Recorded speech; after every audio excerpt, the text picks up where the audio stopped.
ask yourself if cops, when they were supposed to be doing a job, walked off the job to side with protesters for any other cause you can think of. We would all be duly outraged.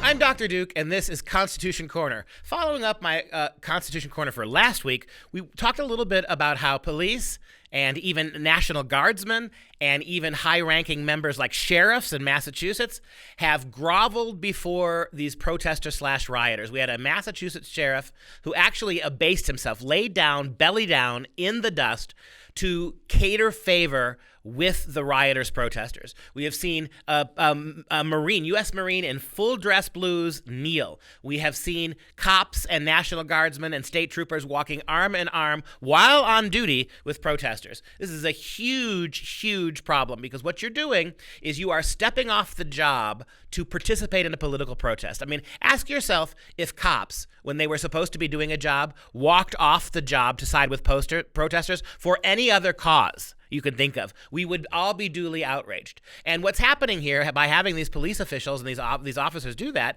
you're giving rise to the latest piece of legislation that overwhelming amounts of Democrats have submitted to Congress. Here it is. Hasn't been voted on yet. It's going to be a huge push to pass this in both the House and Senate, brought by congressional Democrats, and it's called the Justice in Policing Act of 2020. And I want to share with you some of the details of this proposed act because almost the entirety of it runs against the Constitution, runs against the separation of powers, undermines states' rights. All sorts of really big constitutional problems are brought to bear. Let me read you the opening paragraph.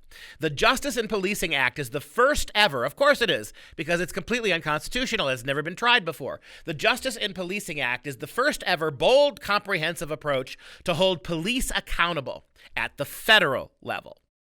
End racial profiling, change the culture of law enforcement, empower our communities. How do you empower communities? By removing police presence.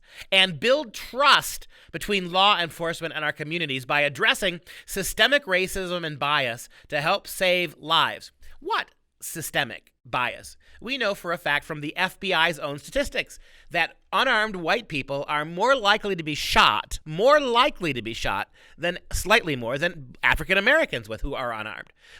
Go down the list of the statistics about what's going on with police officers in terms of who's committing violence, whose violence is being committed against.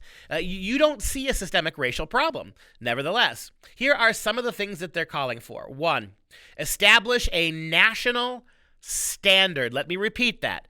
Establish a national standard for the operation of police departments, which means now local oversight and state oversight, however much you pretend this is about local communities, will be subordinated to national control. This is exactly what they did to you already in education, where the Common Core standards were nationalized, which we were told it was for the benefit of local community schools, inner city schools. What ended up happening? The feds took over every aspect of public schooling. It would be the same here with your police.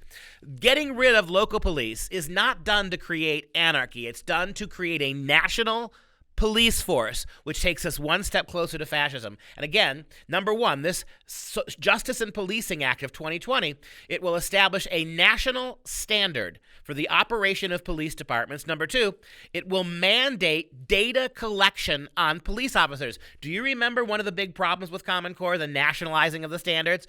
All the data they were using through the federal government to collect on your children. Now, they're going to collect all of this data on your police officers.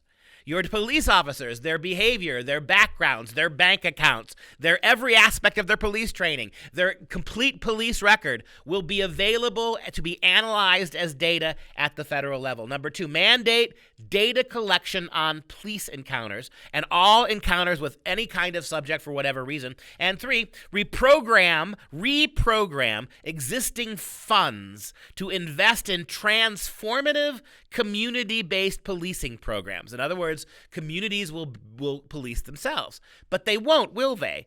When the when the mandates for how you police your communities must conform to a national standard. I love the way they called Common Core common, because it was uncommon and lowest common denominator. It's the same thing they're doing here. The same way they used crises to federalize education is precisely what they're doing with police forces. And finally, streamline federal law to prosecute excessive force and establish independent prosecutors for police investigations. All right, let's create another federal department. Let's streamline federal law. Let's cut through all the red tape, all those checks and balances, all of those problems between what belongs at the state level and what belongs at the federal level. Let's get rid of all that constitutional clutter and find a way as to streamline federal law to prosecute excessive force and establish independent